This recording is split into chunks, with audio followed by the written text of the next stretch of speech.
बिस्मिल्लाहिर्रहमानिर्रहीम। कल हमने चैप्टर नंबर 20 शुरू किया था, न्यूक्लियर फिज़िक्स, और इसके हमने कुछ बेसिक इंट्रोडक्शन करवाई थी कि इस चैप्टर को इस पोर्शन में क्यों प्लेस कर दिया गया है। Last chapter number 20। ठीक है, तो आज हम फर्दर इसके डिटेल्स पढ़ेंगे और पहला टॉपिक शुरू करेंगे। कल हमने इसकी बेसिक्स कुछ के न्यूक्लियर फिजिक्स का, एटॉमिक फिजिक्स और पार्टिकल फिजिक्स के साथ क्या रिलेशन है या उससे इसमें क्या डिस्क्रिमिनेटेड टर्म्स है, चीज़ें हैं।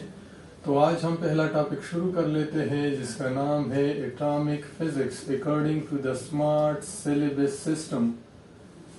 Atomic nucleus according to the smart syllabus और कोर सिस्टम के मुताबिक पहला टॉपिक ये है, चूंकि बुक का भी ये पहला टॉपिक है 20.1। तो एटॉमिक न्यूक्लियस है क्या, ये किस चीज़ों से बना है और न्यूक्लियस को हम कब न्यूक्लाइड कहेंगे, इसको डिस्कवर्ड किसने किया था, और न्यूक्लियस की फर्दर डिटेल्स जिसमें nucleons, nuclear forces, nuclear structure और न्यूक्लियर रिएक्शन से रिलेटेड चीज़ें पढ़ेंगे।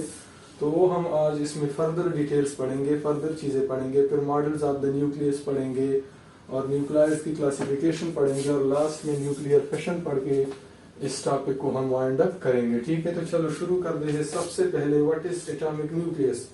तो हम ये 9वीं 8वीं जमात से पढ़ते आ रहे हैं कि मैटर का जो स्ट्रक्चरल एंड फंक्शनल यूनिट है वो हमारे पास क्या है, एटम है।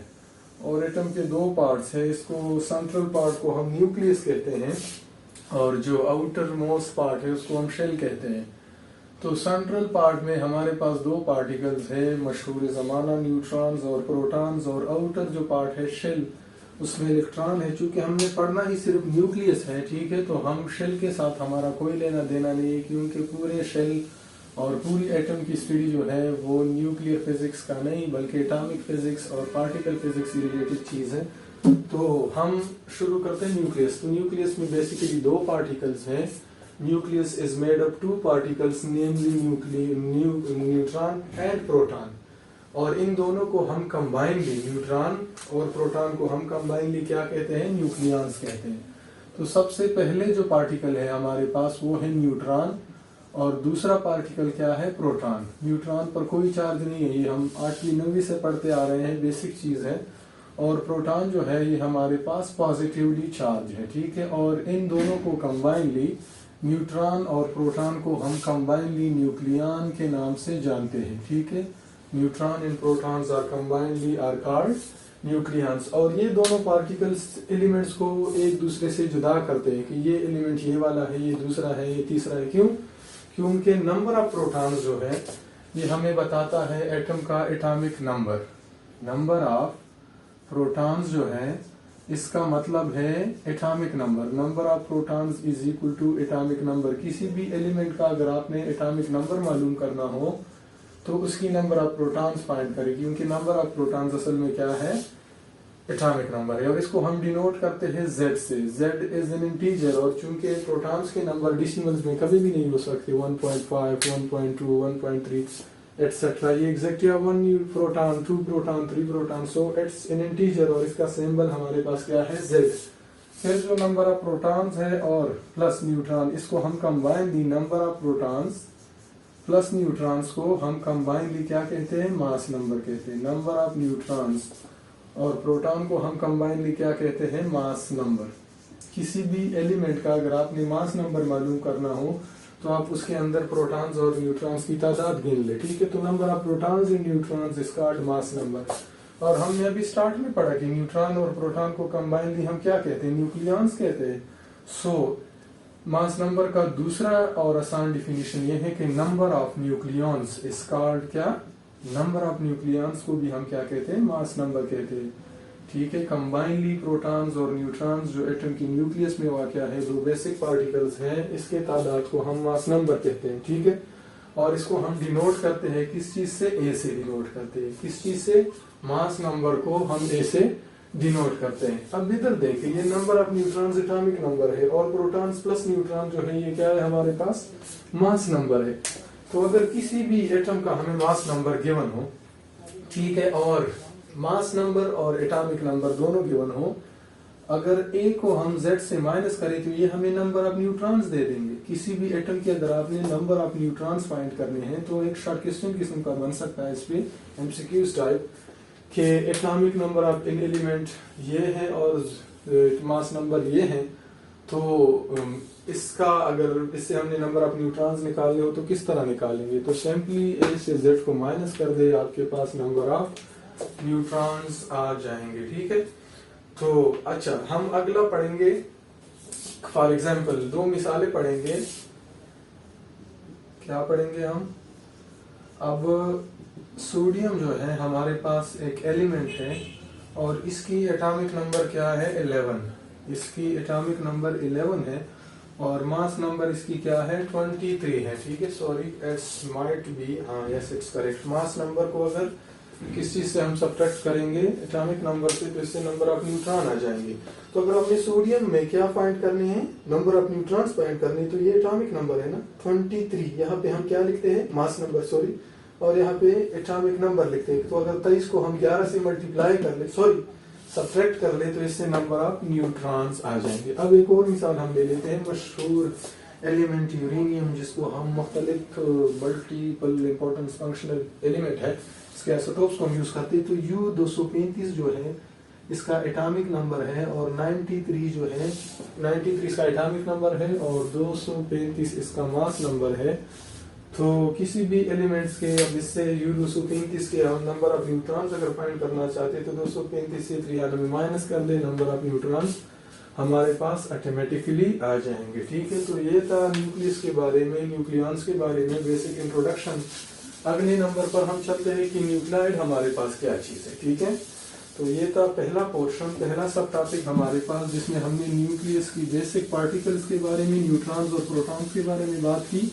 अब हम अगले पोर्शन में चलेंगे किसी तरफ कि न्यूक्लाइड हम किसे कहते हैं। नंबर 2 सेकंड सब topic of atomic nucleus is what?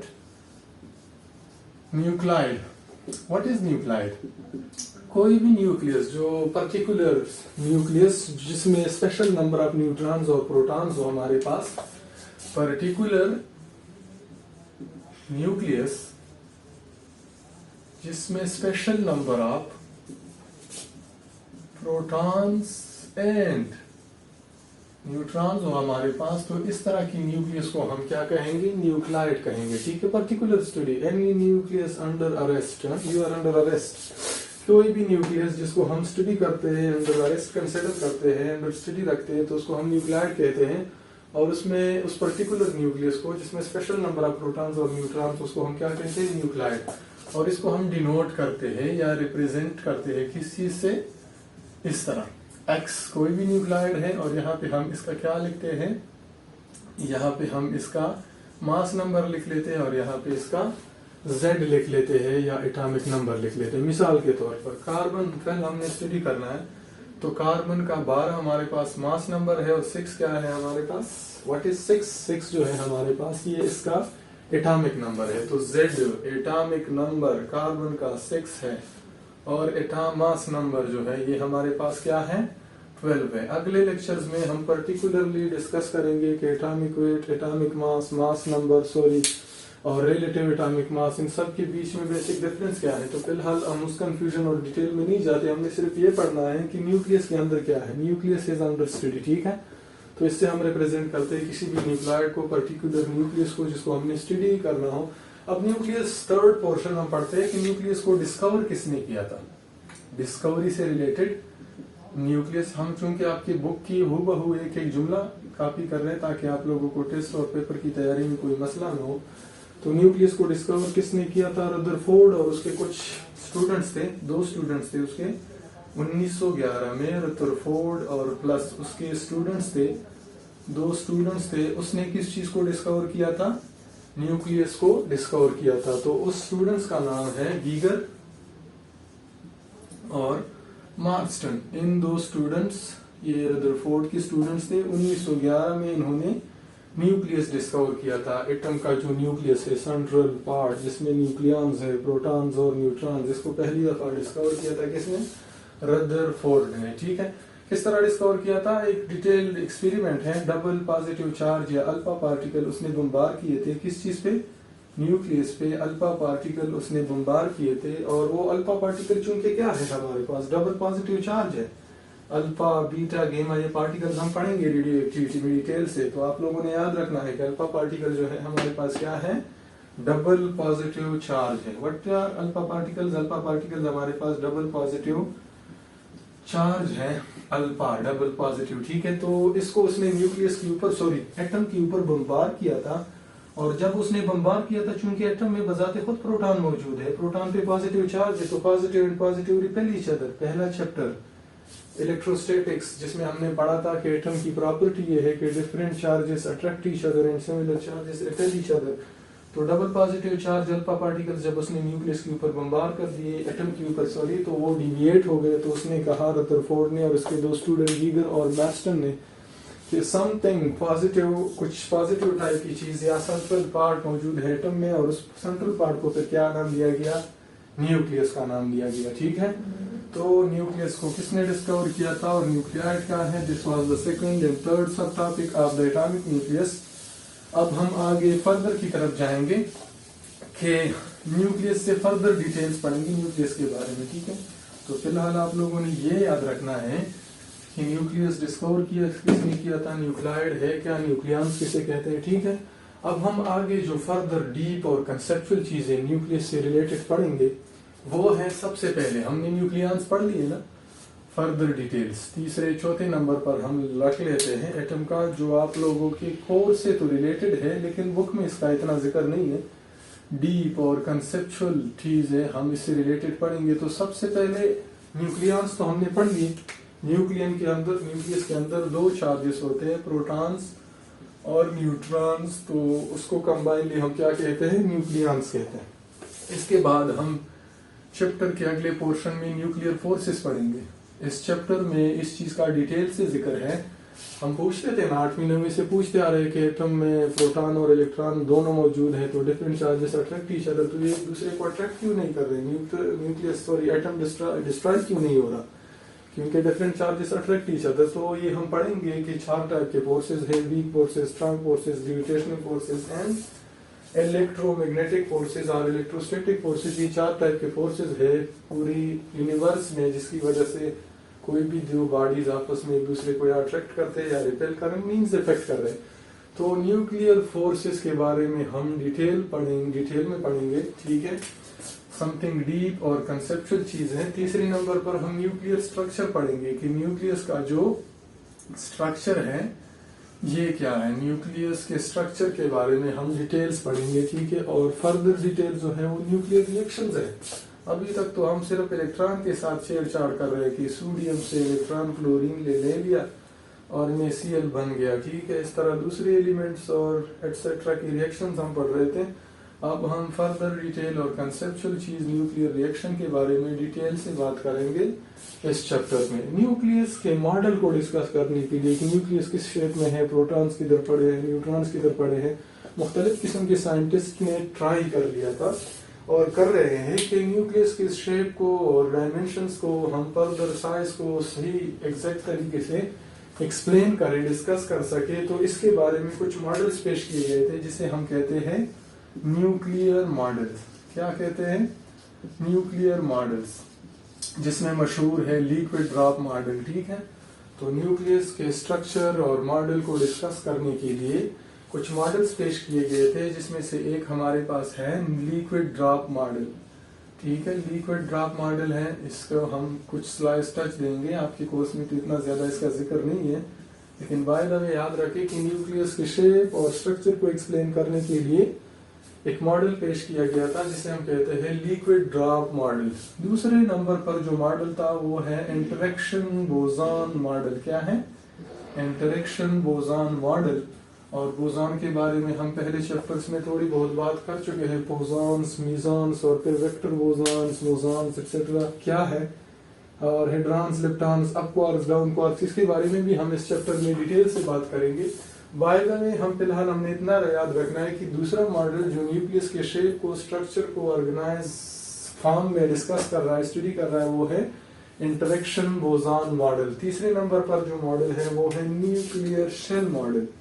क्या है? Sorry for the using wrong marker.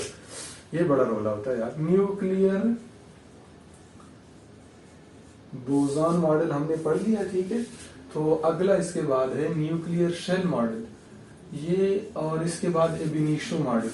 एबिनिशो इन्होंने न्यूक्लियस के बारे में, और सबसे पहले 1934 में एक साइंटिस्ट ने, सॉरी मेरा रट्टा इतना स्ट्रॉन्ग नहीं है, मैं उसका नाम भूल रहा हूँ, उन्होंने पहला मॉडल पेश किया था न्यूक्लियस के बारे में। जब चैडविक ने न्यूट्रॉन्स डिस्कवर कर लिए, जे थॉमसन ने इलेक्ट्रॉन डिस्कवर कर लिए, और फिर रदरफोर्ड ने न्यूक्लियस डिस्कवर कर लिया, तो प्रोटॉन्स, न्यूट्रॉन्स और ये प्रॉपर्टी सारी चीज़ें डिस्कस हो गई, तो किस पोजीशन में किधर मौजूद है। तो ये एक साइंटिस्ट था, उन्होंने 1934 में आई थिंक सो पहली दफ़ा एक मॉडल पेश किया था। अच्छा, तो ये 4 मॉडल्स हम आगे जाके पढ़ेंगे, ab initio model, nuclear shell model, interaction boson model और लिक्विड ड्रॉप मॉडल्स न्यूक्लियस के स्ट्रक्चर के हवाले से। अब जो हम पढ़ रहे हैं कि न्यूक्लाइड्स, व्हाट आर न्यूक्लाइड्स, हम अभी पढ़ के आ रहे हैं यार। न्यूक्लाइड्स क्या है हमारे पास? स्पेशल पर्टिकुलर न्यूक्लियस जिसमें स्पेशल नंबर ऑफ प्रोटॉन्स और न्यूट्रॉन्स होते हैं, उस न्यूक्लियस को हम क्या कहते हैं? न्यूक्लाइड। और इसको एक्स से डिनोट करते हैं। अगर किसी को याद नहीं है हो रहा तो बैक चले जाए, इस लेक्चर को रिवर्स करें। हमने न्यूक्लाइड पहले इसलिए पढ़ा था कि हमें मसला ना हो, ठीक है। अब हम जा रहे हैं उस न्यूक्लाइड्स को क्लासिफाई करने के लिए कि न्यूक्लाइड्स क्लासिफिकेशन क्या है।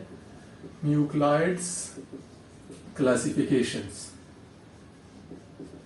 न्यूक्लाइड्स को किस तरह क्लासिफाइड किया गया है। What are nuclide? न्यूक्लाइड हमने अभी पढ़ा कि पर्टिकुलर न्यूक्लियस जिसमें स्पेशल नंबर ऑफ प्रोटॉन्स और क्या हो, इलेक्ट्रॉन, सॉरी प्रोटॉन्स और न्यूट्रॉन हो, उसको हम क्या कहते हैं? न्यूक्लाइड्स कहते हैं। तो सबसे पहले जो है क्लासिफिकेशन में वो आइसोटोप है, और हम ये 9th में पढ़ के आ रहे हैं।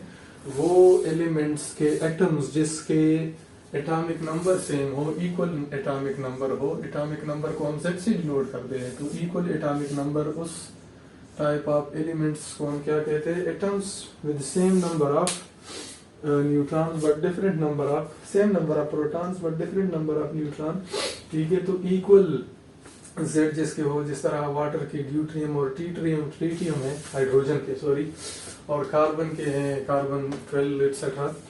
तो आइसोटोप्स वो होते हैं जिसके equal number of atomic number हो, ठीक है। Z हो हमारे पास एटॉमिक नंबर, हम Z से डिनोट करते हैं, ठीक है। दूसरे नंबर पर हमारे पास है आइसोबार्स। क्या? आइसोबार्स हमारे पास क्या है? आइसोबार्स वो एलिमेंट, सॉरी वो न्यूक्लाइड्स हैं जिसकी equal number of mass number same हो, ठीक है। जिसकी मास नंबर सेम हो उसको हम क्या कहते हैं? आइसोबार्स कहते हैं। आइसोबार्स वो न्यूक्लाइड्स है जिसकी atomic number, sorry mass number same हो। आइसोटोप्स वो है जिसकी एटॉमिक नंबर सेम हो। तीसरे नंबर पर आइसोटोन्स वो है जिसके सेम नंबर ऑफ न्यूट्रॉन्स हो, इक्वल नंबर ऑफ न्यूट्रॉन्स हो, ठीक है। तो उसको हम क्या कहते हैं? आइसोटोन्स कहते हैं। और चौथे नंबर पर जाएंगे आइसोडायपर्स, जिसके एटॉमिक नंबर और मास नंबर दोनों सेम हो, आइसोडायपर्स। तो उसको हम क्या कहते हैं? ए और Z जिसकी सेम हो उसको हम क्या कहते हैं? इक्वल, उसको आइसोडायपर्स कहते हैं, ठीक है। और आखिरी नंबर पर है जब ये सारी चीजें किसी भी एलिमेंट्स के एटम्स के सेम हो, न्यूक्लाइड्स के, न्यूक्लाइड्स की हम बात कर रहे हैं एक दफा फिर। Nuclides, what are nuclides? Protons और न्यूट्रॉन कहाँ पे होते हैं? न्यूक्लियस में, जिसमें पर्टिकुलर नंबर ऑफ, किसी भी न्यूक्लियस में स्पेशल न्यूक्लियस जिसमें पर्टिकुलर या स्पेशल नंबर ऑफ न्यूट्रॉन्स और प्रोटॉन्स, उसको हम न्यूक्लाइड कहते हैं। इसको हमने क्लासिफाई कर दिया, ठीक है। आइसोटोप्स, आइसोबार, आइसोटोन्स, आइसोडायपर्स और आइसोमर्स में, ठीक है। आइसोमर तो है जिसकी ये सारी चीजें सेम हो, equal, all of the above, ये सारी चीजें ऊपर इसकी जिसकी सेम हो उसको हम क्या कहते हैं? आइसोमर्स कहते हैं, ठीक है। और इसके बाद मशहूर जमाना न्यूक्लियर फिशन की तरफ जाएंगे हम कि न्यूक्लियर फिशन हमारे पास क्या है, ठीक है। Last portion of today's lecture, और फिर हम वाइंड अप करेंगे और कल मिलेंगे फर्दर डिटेल्स और डिस्क्रिप्शन के बारे में। तो इसमें हम फोटो एमिशन और पेयर प्रोडक्शन का प्रोसेस पढ़ेंगे, ठीक है। पेयर प्रोडक्शन ये भी आपको बड़ा तंग कर रहा है ना, कुछ टीचर्स को पता होता है। तो पेयर प्रोडक्शन और फोटो एमिशन ये हम पढ़ेंगे इसमें, किस चीज में? न्यूक्लियर फिशन में, फोटो फिशन, ठीक है। तो आज के लिए इतना ही, और कल इंशाल्लाह मिलेंगे फर्दर डिटेल्स और डिस्क्रिप्शंस के साथ। आप लोगों ने फिलहाल इस लेक्चर को खूब तैयार करना है ताकि आगे जाते जाते हमें इस चैप्टर में कोई मसला ना हो। Best of luck for your days of lockdown. पढ़ा करें, ठीक है। अस्सलाम वालेकुम।